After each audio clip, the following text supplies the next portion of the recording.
네, 안녕하십니까, 김성진입니다. 오늘 소개해드릴 영상은요, 그 건설업 작업자들이나 도급 수급 업체 근로자들이나 정규직 관리자들 위한 출퇴근 기록용 카드에 대한 내용인데요.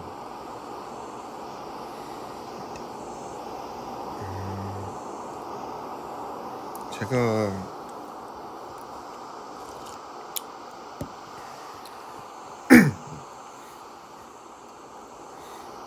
원래는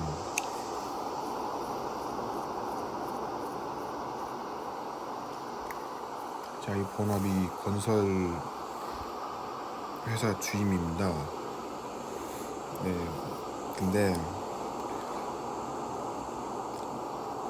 건축 쪽으로 전공을 사실 안 했어요. 그나마 부모님께서 부모님 두 분 다 건설업 종사하시는 분들이고 그런데 물론 어머니는 제가 중학교 다닌 이후로는 다니기 직전에 졸업 직전이요 6학년 때 월드컵 한일 월드컵 때 그즈음에 그 중반쯤에 그만두셔서 퇴사를 하셨고 그래서 지금 이루고 있는데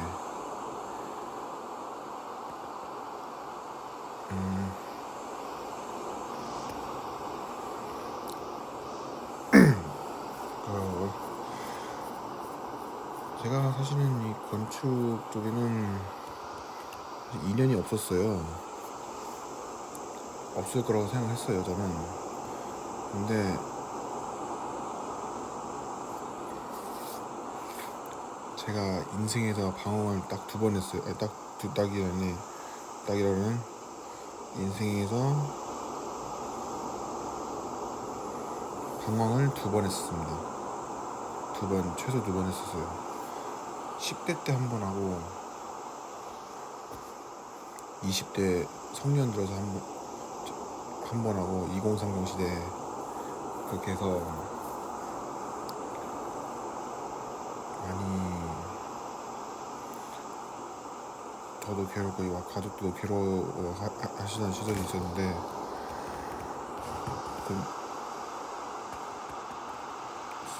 이 와중에도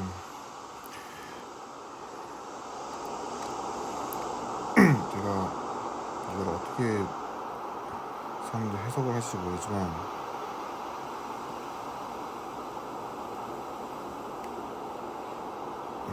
방황을 하면서 사고를 쳤겠죠? 여러분 생각하시지만 네, 진짜 쳤습니다. 물론 진짜 쳤는데 여러 기관에 사고를 맞췄었고 그런 지금은 이렇게 막 제 스스로도 창피한 그런 시절이 있었어요. 그러다가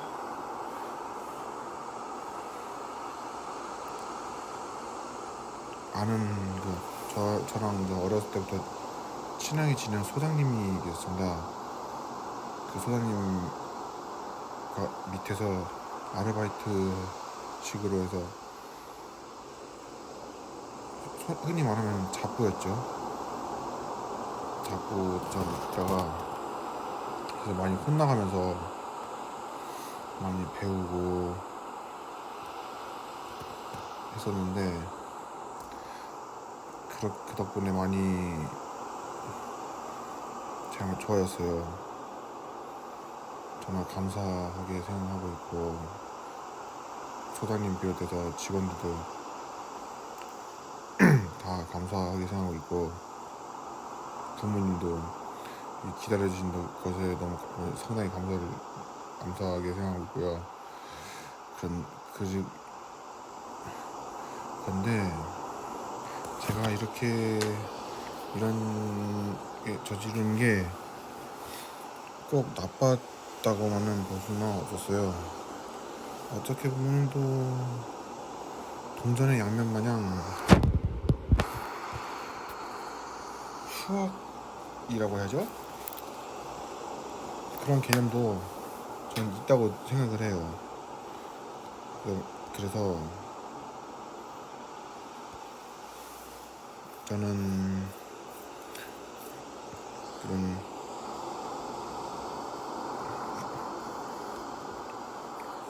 걸 통해서 많이 한 1년의 경험이라고 생각하고 지금을 위해서 살고 있다고 느낍니다. 그리고 건설안전 사업기사도 이 소장님이 많이 도와주시고 해서 자격증 따고 지금 건축기사를 준비하고 있는데, 건축기사는 작년에 필기를 1회에 딱 붙었어요. 근데 3번이나 계속 떨어졌는데 이제 6월 초인가, 올해 2023년 6월 초에 1회 합격자 발표가 예정되어 있다고 들었어요. 그래서 이때 취득을 목표로 해서 열심히 공부하려 합니다. 네, 물론 당연히 이때 붙어야 되고, 물론 올해까지 올해 안에 못 따면은 내년에 필기를 다시 하는 게 있긴 하지만, 물론 올해 당연히 붙어야 된다는 생각을 합니다. 저는 아직 소장님도 자극이 되는 게 저렇게 많이 챙겨주시겠던 하고 계시는 소장님이 그 기술사 공부도 하시니까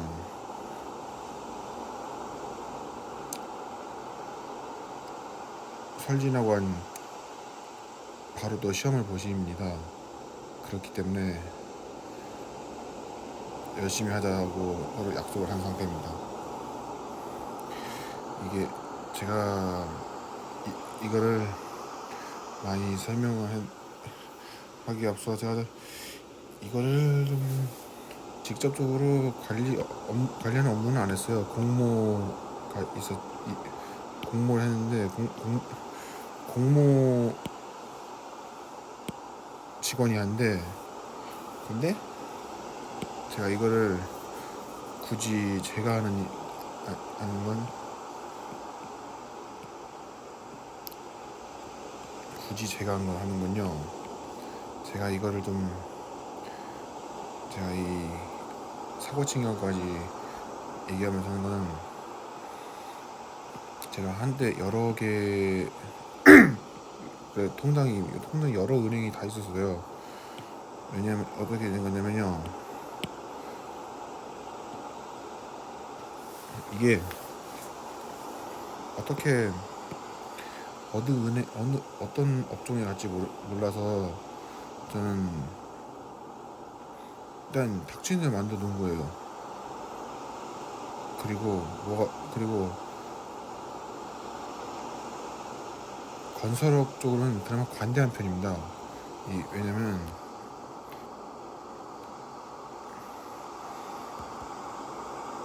주로 건설업 쪽은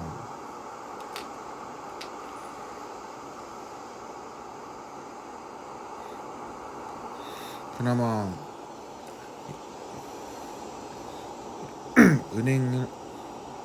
어떤 은행으로 한다 이런 게, 어떤 은행을 특정해서 임금을 지급하는 그런 업체는 많이 없어요. 잘 못 봤어요, 심지어. 근데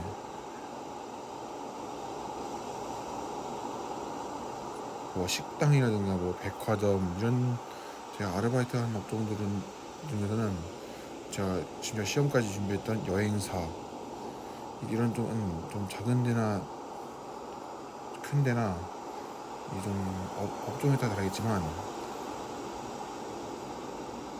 특정 은행만 취급하는 경향이 있어요. 특정 은행 통장만 제출해달라 해가지고 거기에만 월급을 주는 겁니다. 임금을.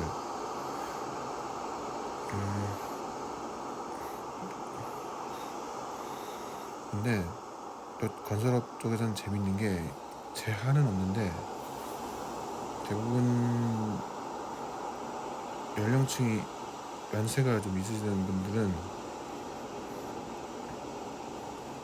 메이저 은행 안 쓰고 신용 농협도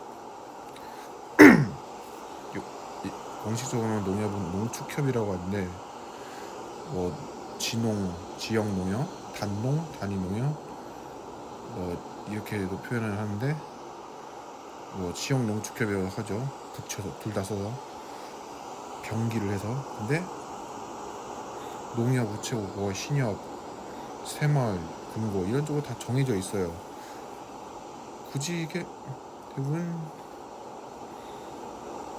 그 연세에 따라서 좀 몰려 있는 경향이 있어요.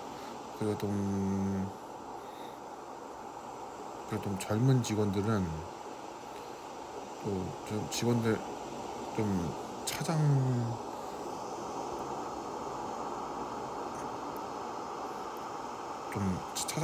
이하 분들 중에서는 제가 만났던 직원들 중에서는 대부분 다 국민은행을 쓰셨어요. 재밌게도 우연히 좀 그랬습니다.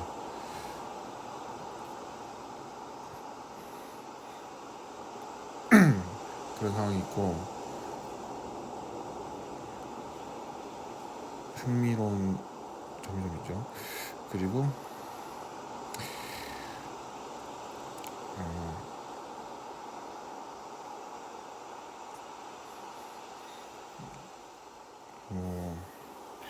이게 이런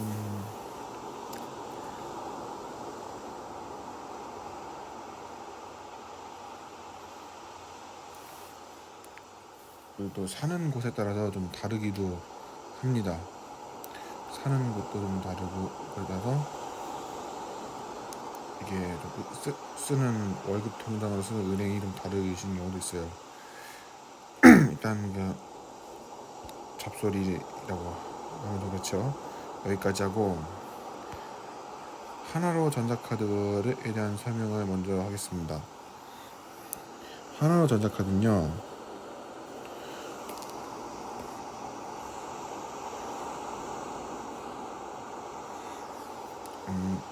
이게 2020년을 전후로 해서 이렇게 만들어진 건데요. 이게 산재 같은 거 예방하고 원만하게 해결하기 위한 목적으로 도입한 겁니다. 건설 근로자 공제에서 관리하는데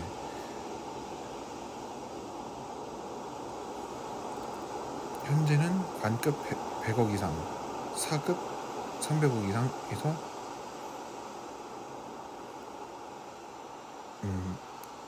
하나로 전자카드로 이렇게 출퇴근 사인을 하도록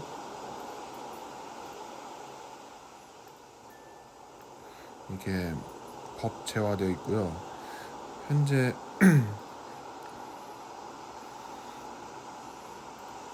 하나로 전자카드는요, 우체국, 하나은행이 둘 중 하나 골라서 만들고 둘 다 만들 수 있어요. 근데 좀 느끼시겠지만 이게 차이가 좀 천지 차이 냄새가 납니다. 같은 듯 다른 듯해요. 같은 체크카드이긴 한데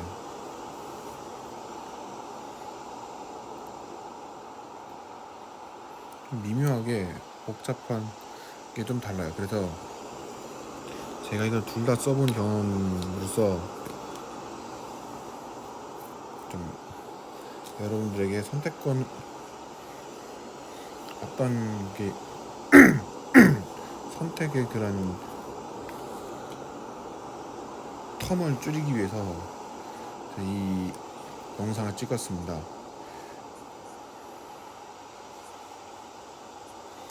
일단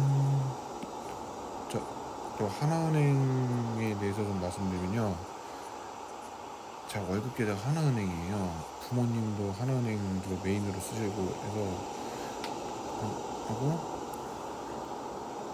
이 하나은행이 그 여러 은행 통합하면서 이게 많이 발전하는 은행이잖아요. 근데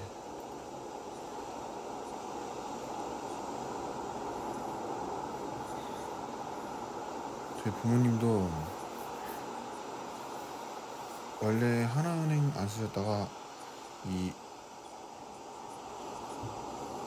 다른 은행 쓰셨다가 그 다른 은행이 IMF 때 없어져서, 그러니까 영업을 접어서 하나은행이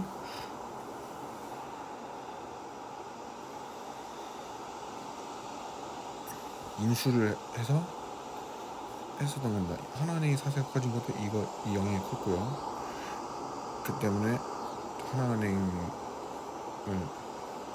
계속 충성 고객을 쓰신 거고요. 주거래 은행으로. 저도 여기를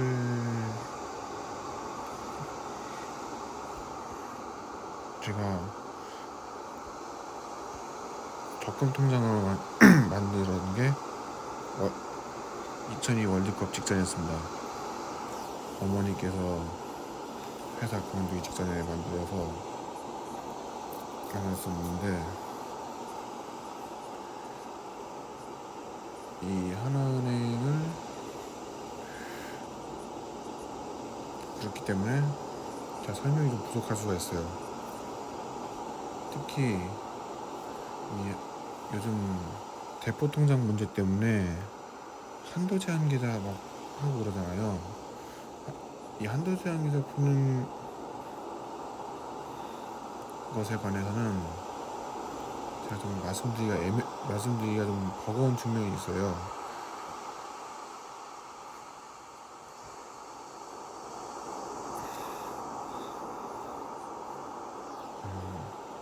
하나은행에는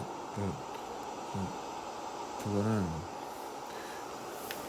하나은행 계좌 한도 제한 계좌 풀 방법은 제가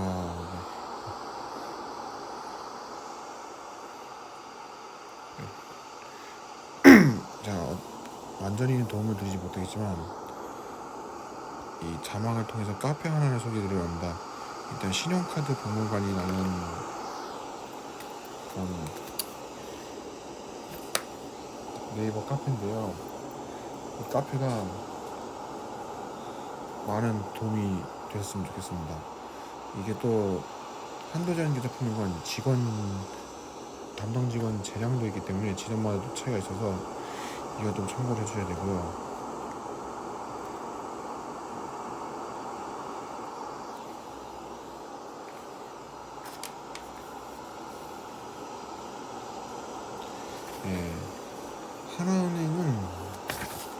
하나은행하고 우체국하고 이게 장단점을 중점으로 이게 설명을 드리려 합니다. 하나은행의 장점은요, 후불 교통을 보시면요,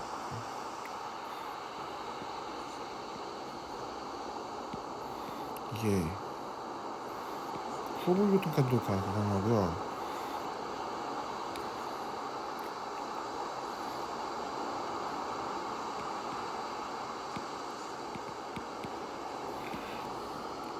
연체는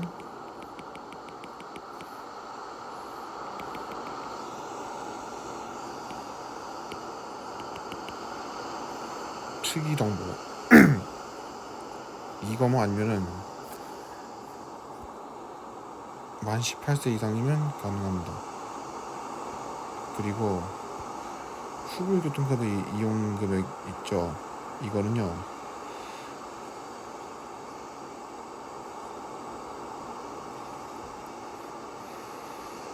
카드 결제일에 일시적으로 출금된다고 생각하시면 됩니다. 이게 기업은행이나 농협 등 일부 은행들은 이 같은 자릿수 일자 간격으로 10일, 21일, 31일? 이때는 애매하겠다. 1일이면 1일이면 좀 애매하겠네요. 10, 20일, 30일 이게 열흘 간격으로 이게 출금을 한다고 합니다. 근데 하나카드는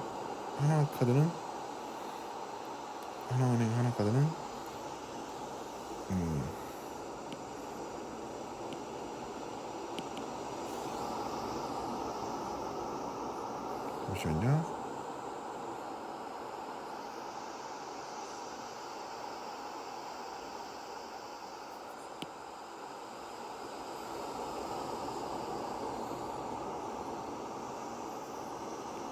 이렇게 말씀드립니다. 이 하이브리드로 후불교통 한도 내서 깎입니다.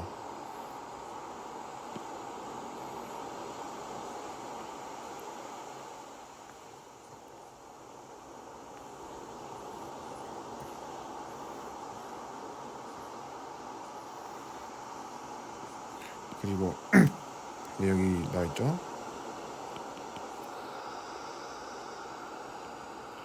후불교통 이용 금액은 하이브리드 서비스에서 소액 신용거래소 결제 및 정보 라고 나와있는데, 여기서도 이렇게 나와있고요.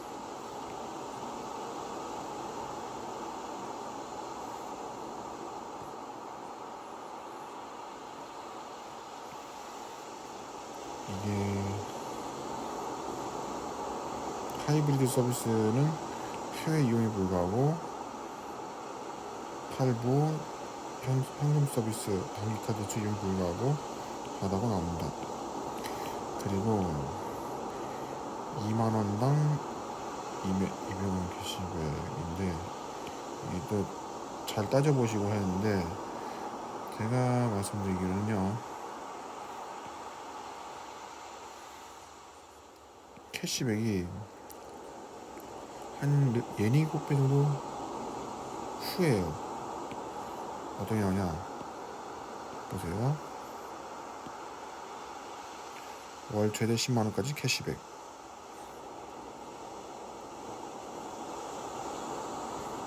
이런 거 나옵니다. 그리고 또 장점이 또 뭐가 있냐면요, G마켓 옥션 멤버십 서비스가 있죠. 이 장점이 있고, 근데 쿠팡이 안 나오니까 쿠팡 쓰시는 분들은 좀 곤란할 것 같습니다. 그리고 주유소 캐시백도 존재해요. 주유소 캐시백 어딨냐 보니까,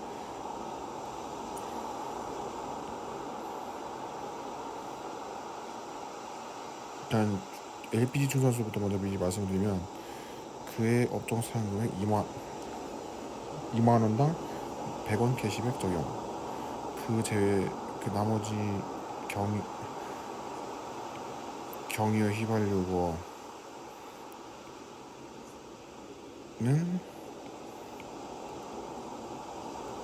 200원에 적용한다고 합니다. 그리고 병원도 들어가고,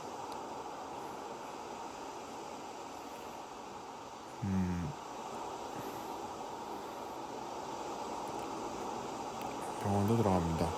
근데 단점이 하나 있는데요, 이 하이브리드 특성, 신용으로 거래된 특성상 신용불량자는 이용할 수 없습니다. 신용불량자는 이용할 수 없고, 이게 해외에 결제가 된다고 하는데 해외 사용이 지금 한 가지 맹점이 국내 전용이에요. 국내 전용이라 이거를 국내 전용을 해외 사용이 안 되는 점만 참고를 하셔야 되고, 이거 CU에는 아무것도 없습니다. 그리고 전원 실적 하한이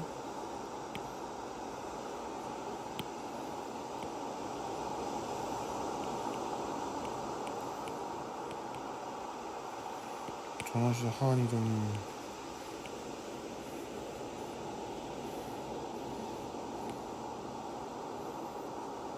높아요. 25만 원 높고, 약국 캐시백이 없어요. 병원은 이거 좀 확인을 좀 해야 되는데, 약국 캐시백이 이게 없는 걸로 알고 있어요. 뭐 실적은 포함이 될 것 같은데, 이거는 좀 확인하는데, 여기 안내 페이지상으로는 없는 걸로 알겠습니다. 그리고 상황에 따라 이게 발급 수수료가 존재합니다. 발급 수수료가 물론 조건부이긴 하지만요. 그리고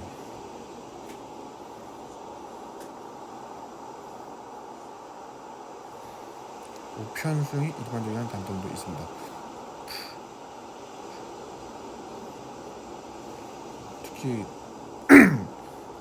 시골이라면 좀 상당히 불리할 수 있어요. 왜냐면 이 대부분의 취준은행들이 대부분 시골에는 없고, 대부분 농협, 우체국 좀 이렇게 있으니까 불리한 거죠. 네, 이번엔 우체국으로 가보겠습니다.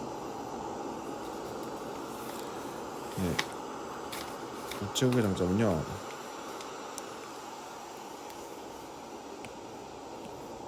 봅시다.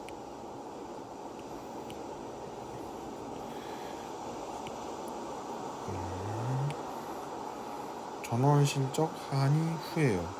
20만 원 이상이고, 최소 20만 원이고, 약국도 5% 캐시백 캐시백 나와있죠. 그리고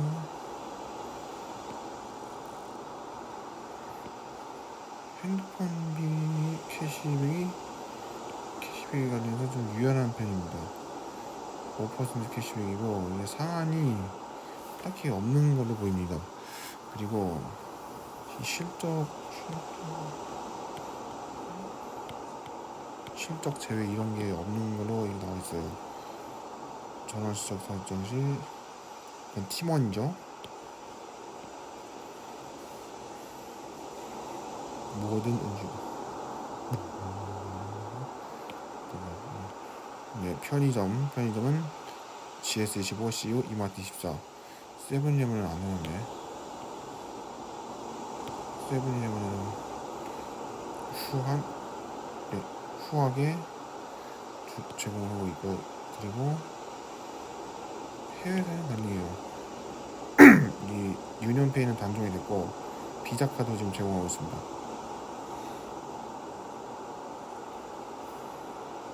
그 신불자도 가능하며, 교통카드로도 쓸 수 있는 게 티머니가 있기 때문입니다. 티머니 있기 때문에 전원 실적 조건이 간단한 편이에요. 뭐 폰비, 뭐 세금, 공과금, 보험료 이런 거 다 간다고. 대도시도 이게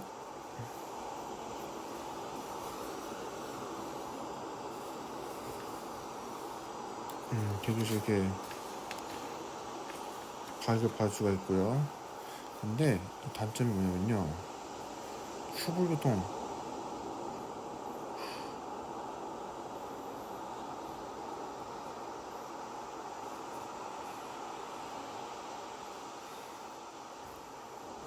후불교통이 안 돼요. 그리고 그 자체로 하이브리드도 안 돼요. 이 계좌 자체로 계좌에서 오늘 연결된 계좌에서 하이브리드 체크카드 따로 발급받는 건 가능하고요. 이거 보시면 튜를 보시면 캐시백 한도가 최대 15,000원을 박하고요. 온라인 쇼핑 혜택이 없습니다. 네. 그리고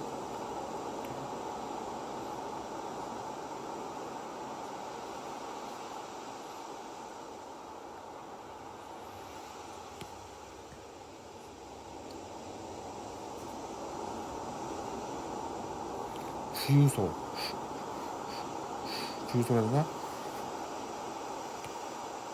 LPG 충전소, 캐시백이 안 되고 단 전원시 쪽에는 포함이 된다는 점은 다행이네요.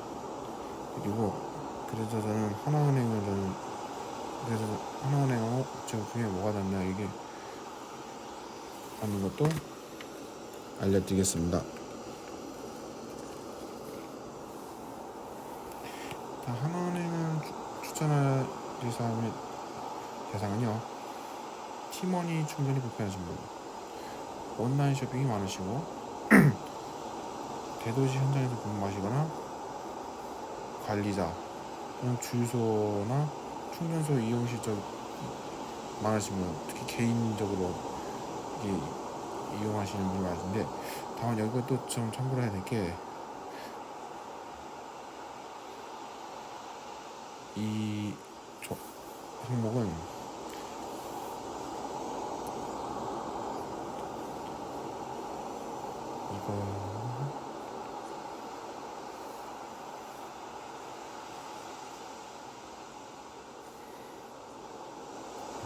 다만 이것은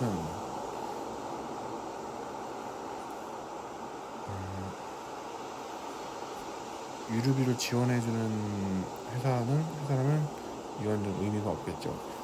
캐시백이 좀 많으신 분들은 이거는 하나은행을 추천합니다. 우체국을 추천하신 분들께는 본가가 대도시에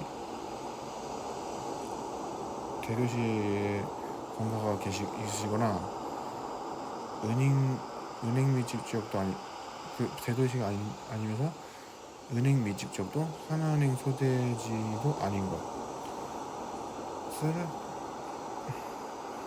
하는 것이면 가능하시고, 다액 액수가 많고 여러 곳에서 이게 다중채무, 신불자 이런 분들 우체국을 추천하고요.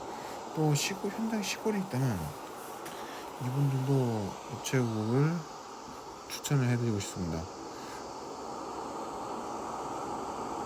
그리고 개인 또는 편의점을 많이 이용하신 분들은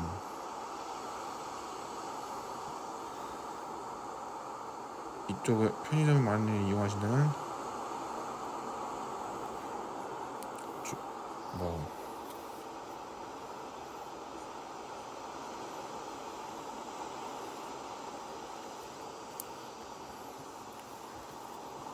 우체국을 추천하고, 해외 이용이라고 해서 해외 간다고 해서 놀러 가는 거 말고 인터넷 온라인에서 온라인 서비스 많이 해외 온라인 서비스 많이 이용하시는데도 우체국 쓰는 걸 추천해 드립니다. 그리고 제가 좀 최근에 알게 된 정보인데요, 2022년 여름부터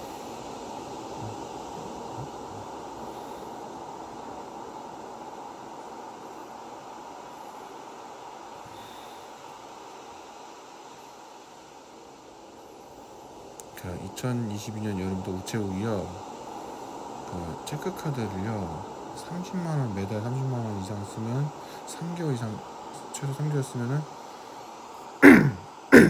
영업점 우체국 창구에 방문해서 일반 계좌 전환해 주는 게 있습니다. 이런 경우에는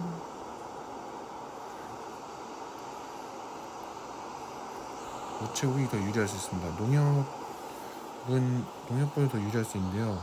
왜냐하면 농협은 지역농협 같은 경우는 지역농축협은 대출을 받아야 하고요.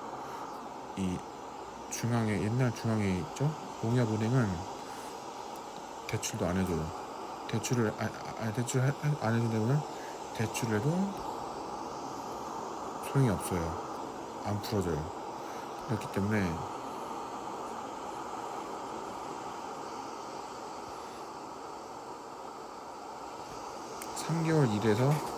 최초 3개월 일하고 그 실적을 쌓아서 일반 계좌를 전환을 하려면 우체국이 더 유리합니다. 이런 이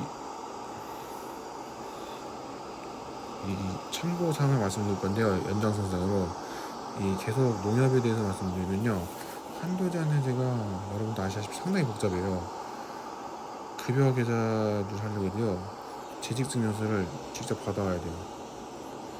어떻게 받아야 되냐면요. 건강보험 자격증시 확인서, 국민연금 가입증명서, 이것뿐만 아니라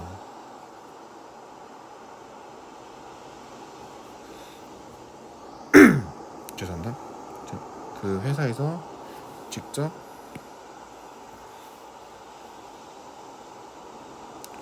재직증명서를 발급받아 오라고 해요. 그리고 심지어 어떤 조합에 따라서는 재직 확인 전화까지 간다고 합니다.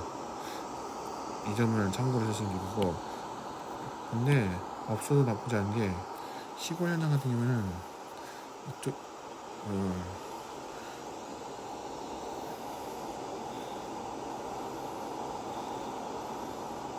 유리한 게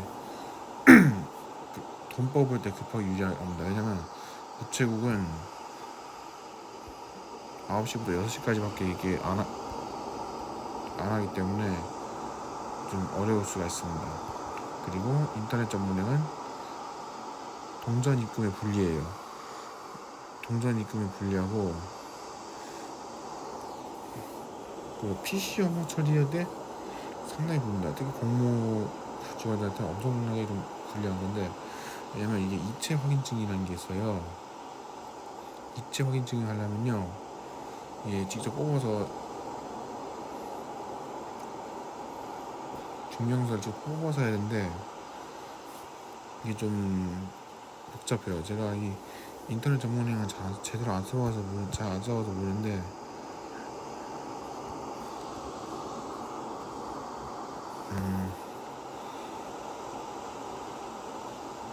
이 카카오뱅크 같은 경우는 또 PC 업무를 안 한다고 합니다. 이게 거의 사실상 안 한다고 하고, 또 좀 아직 좀 단점이 많다고 해요. 그리고 하나은행 포함해서 일선메이저은행이 작년 11월 1일 제 생일인데 수수료 없이 우체국 ATM을 이용 가능하다는 점도 참고를 해주셨으면 좋겠습니다. 국민신한 우리은행도 추가됐습니다. 하나은행은 외환은행 시절부터 외환은행 옛날 살아있을 때부터 죄송합니다. 이제 살아있을 때부터